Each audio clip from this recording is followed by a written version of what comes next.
জয় শ্রী রাধে কৃষ্ণ। শ্রীকৃষ্ণ বার্তা চ্যানেলে আপনাদের সকলকে স্বাগত। আশা করি রাধারানী কৃপায় আপনারা সবাই ভালো আছেন। আজ আবার একটা নতুন ভিডিও নিয়ে আপনাদের সামনে চলে এসেছি।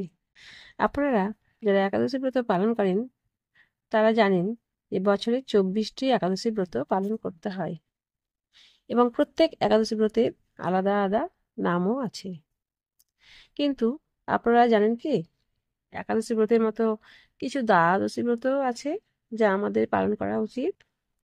যারা এই দ্বাদশী ব্রতের পালন করে না, দেহান্তে তারা জমপুরীতে বাস করে।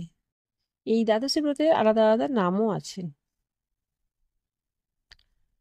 আজ এই দ্বাদশী ব্রত কয়টি, তাদের নাম কি, তাদের একসাথে কি নামে অভিহিত করা হয়, এই দ্বাদশী ব্রতের পরিচয় এবং মাহাত্ম্য সম্বন্ধে আপনাদের জানাবো। আপনারা আমার পাশে থাকুন এবং ভিডিওটি স্কিপ না করে শেষ পর্যন্ত শুনতে থাকুন। মহাদ্বাদশী ব্রত। মহাদ্বাদশী ব্রত 8টি, তাদের একসাথে অষ্টমহাদ্বাদশী তিথি বলা হয়। ব্রহ্মবৈবর্ত পুরাণে শ্রী সুত শৌনক সংবাদে এই অষ্টমহাদ্বাদশী কথা বলা আছে। তাদের নামগুলো যথাক্রমে উম্মিলনী, ব্যঞ্জলি, স্ত্রীস্পৃশা, পক্ষবর্ধিনী, জয়া, বিজয়া, জয়ন্তী এবং পাপনাশিনী।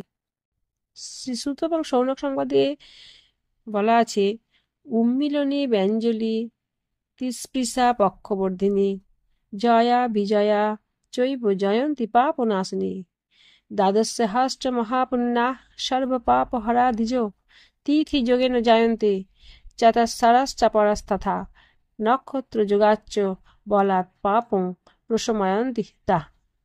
এই অষ্টমহাদ্বাদশী সর্বপাপ হরণ করেন এবং মহাপুণ্য প্রদান করেন।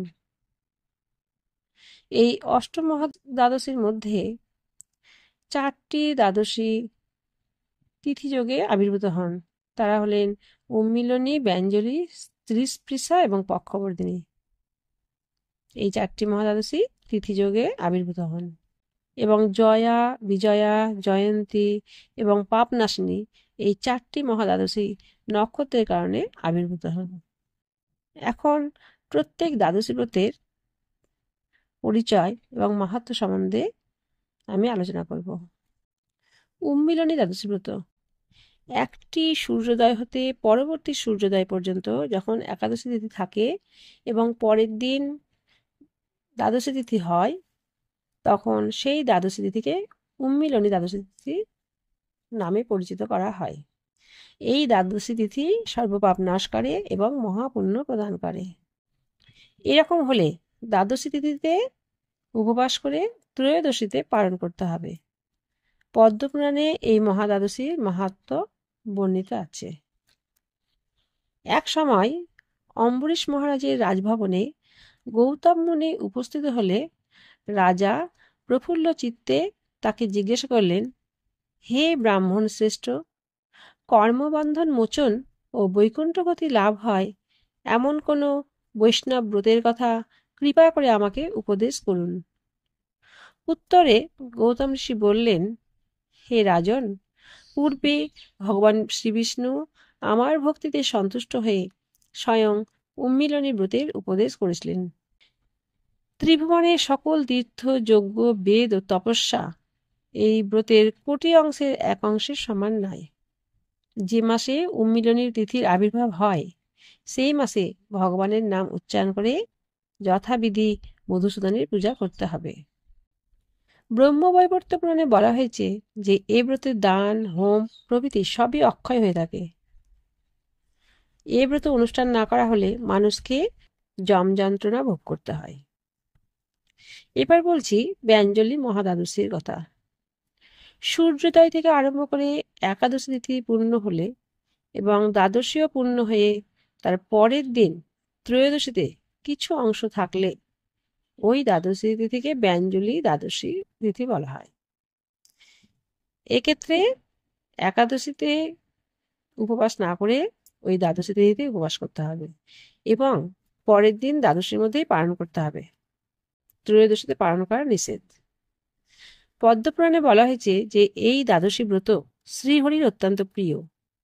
একটি অশ্বমেধ যজ্ঞ 1000 অগ্নিষ্টম থেকে শ্রেষ্ঠ। আবার একটা বাজপেয় 1000 অশ্বমেধ থেকে আরো শ্রেষ্ঠ। একটি পুণ্ডরিক 1000 বাজপেয় থেকে অধিক ফল বিশিষ্ট। একটি সৌত্রামণি সহস্র পুণ্ডরিক থেকে শ্রেষ্ঠ। একটি রাজস্ব যজ্ঞ 1000 সৌত্রামণির চাইতেও শ্রেষ্ঠ।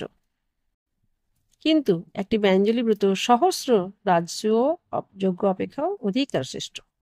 কলিকালে ব্যঞ্জলি এই শব্দ উচ্চারণ মাত্রই শত সহস্র জন্মের পাপ ক্ষয় হয়ে যায়। সুতরাং বুঝতেই পাচ্ছেন যে ব্যঞ্জলি মহাদ্বাদশী ব্রত করা কতটা পুণ্যের কাজ। শ্রী গুরুদেব খুশি হলে শ্রীহরিও প্রীত হন। তাই এই তিথিতে শ্রীহরির প্রীতির জন্য শ্রদ্ধা সহকারে গুরুদেবের পুজো করতে হবে, আর রাত্রি জাগরণ করে কৃষ্ণ কথা শ্রবণ করতে হবে। গীতা, তারপরে বিষ্ণু সহস্রনাম, শ্রীমদ্ ভাগবত যত্ন সহকারে পাঠ করা উচিত। এই ব্রত পালন করলে পূর্ব জন্মার্জিত পর্বত প্রমাণ পাপরাশি অচিরেই বিনষ্ট হয়। এখন আমরা বলবো ত্রিস্পৃশা মহাদ্বাদশী ব্রত সম্বন্ধে। প্রথমে একাদশী, তারপর সমস্ত দিন দ্বাদশী এবং রাত্রি শেষে ত্রয়োদশী তিথি এলে তা ত্রিস্পৃশা নামে অভিহিত হয়ে থাকে। শ্রীহরির বিশেষ প্রিয় এই মহাপুণ্য তিথিতে সযত্নে উপবাস করা কর্তব্য। এই ব্রতের পালনও ত্রয়োদশীতে করতে হয়। পদ্মপুরাণে শ্রী সনত কুমার বেদব্যাস সংবাদে এই ব্রতের মাহাত্ম্য বর্ণনা করা হয়েছে। শরৎ কুমার বললেন, সর্বপাপ নাশিনী এই ত্রিস্পৃশা মহাব্রত সকলেরই পালন করা উচিত। বারাণসীতে ও প্রয়াগে মৃত্যু হলে এবং গোমতীতে স্নান করলে মানুষের মুক্তি লাভ হয়, কিন্তু ত্রিস্পৃশা ব্রতে কেবল উপবাস করলে গৃহে থেকে এই মুক্তি লাভ হয়। এ সম্বন্ধে একটা গল্প আছে যে এক সময় শ্রী জাহ্নবী ভগবান মাধবের কাছে এসে বললেন, হে ঋষিকেশ, কলিযুগের মহাপাপী মানুষ যখন আমার জলে স্নান করবে, সেই পাপে আমি কলুষিত হয়ে পড়ব।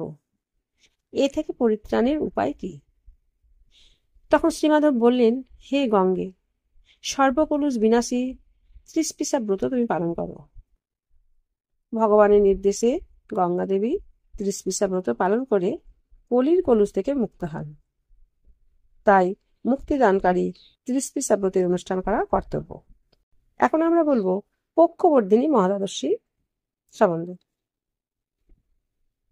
অমাবস্যা কিংবা পূর্ণিমা সম্পন্ন হয়ে প্রতিপদে কিছুমাত্র থাকলে তার পূর্বের দ্বাদশী তিথির নাম পক্ষবর্ধিনী দ্বাদশী।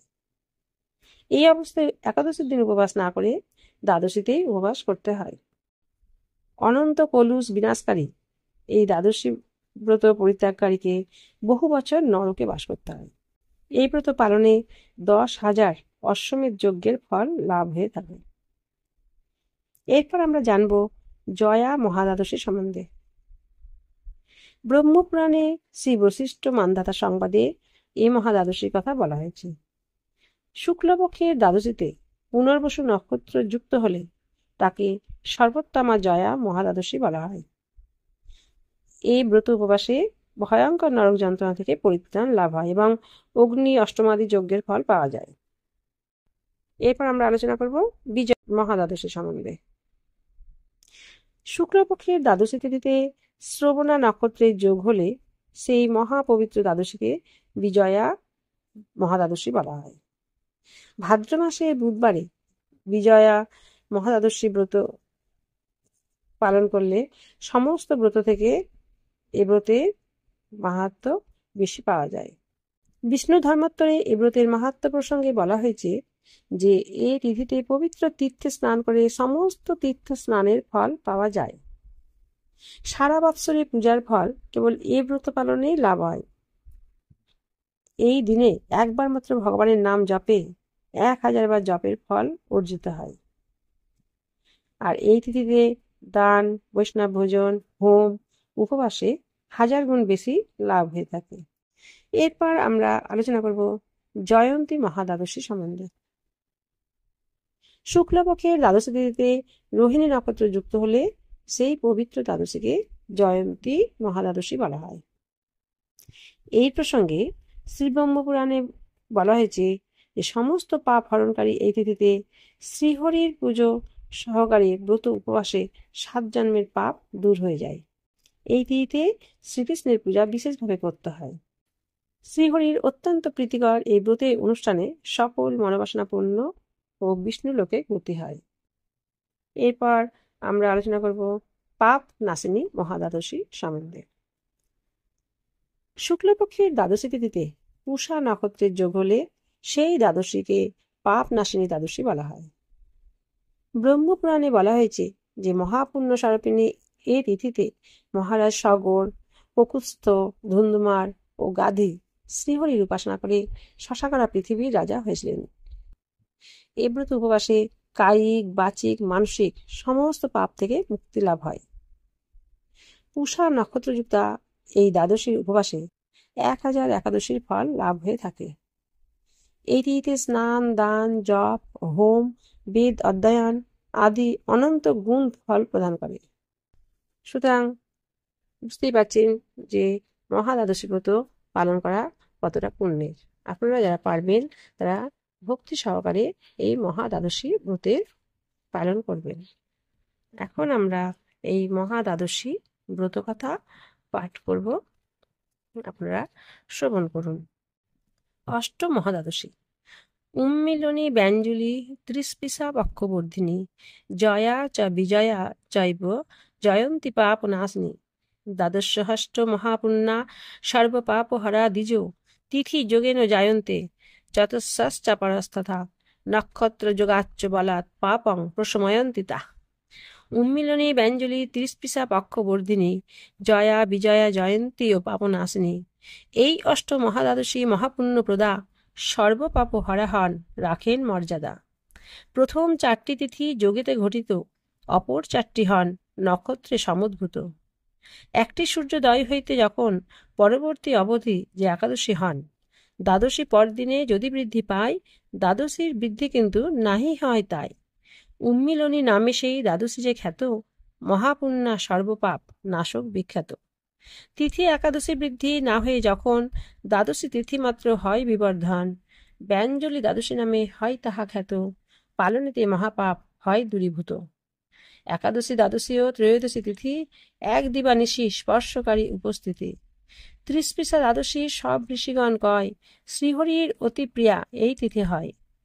দশমীতে যুক্ত যদি একাদশী হয়, ত্রিস্পৃশা নাম তার কভু সেই নয়। অমাবস্যা ও পূর্ণিমা বর্ধিত যখন পূর্ববর্তী হয় তাই সেই দ্বাদশী গমন। পক্ষবর্ধিনী নামে খ্যাত তাহা হয়, সেই উপবাসে যেন বহু ফলদয়। শুক্লা দ্বাদশীতে পুনর্বসু যুক্ত হলে জয়া দ্বাদশী নাম জানিবে সকলে। শুক্লা দ্বাদশী নাম যোগে শ্রবণা নক্ষত্রে বিজয়া নামেতে খ্যাতা মহাপুণ্য তাতে। বামনদেব আবির্ভূত হন শ্রবণায়, অনন্ত মহিমান্বিতা জানিবে একতাই। শ্রবণা দ্বাদশী যদি ভাদ্রে বুধবারে, অনন্ত মহিমা তার কে কহিতে পারে। সেই দিনে বামনাবতার বিষয় ব্রতীজনে পাঠ করা উচিত নিশ্চয়। শুক্লা দ্বাদশীতে যদি থাকেন রোহিণী, নাম তার জয়ন্তী সর্বপাপ বিনাশিনী। রোহিণী নক্ষত্রে স্বয়ং কৃষ্ণ ভগবান, জয়ন্তী যোগে তিনি আবির্ভূত হন। কৃষ্ণ আবির্ভাব লীলা অমূল্য কীর্তন, শ্রবণে অভীষ্ট লাভ পান ভক্তগণ। শুক্লা দ্বাদশী যোগে পুষ্যা নক্ষত্রেতে মহাপুণ্যবতী পাপ নাশিনী নামেতে। পাপ নাশিনী দ্বাদশীর উপবাসে সহস্র একাদশী ফল পান অনায়াসে। ফাল্গুনী দ্বাদশী মহাপাতক নাশিনী, হন মহাফলদাত্রী কহে যত মুনি। এই অষ্ট মহাদ্বাদশী পালনে লাভে একাদশী ব্রতফল সমমানে। একাদশী ও দ্বাদশী মহাফলদয়, সর্বশাস্ত্রে নানাবিধ ফলশ্রুতি কয়।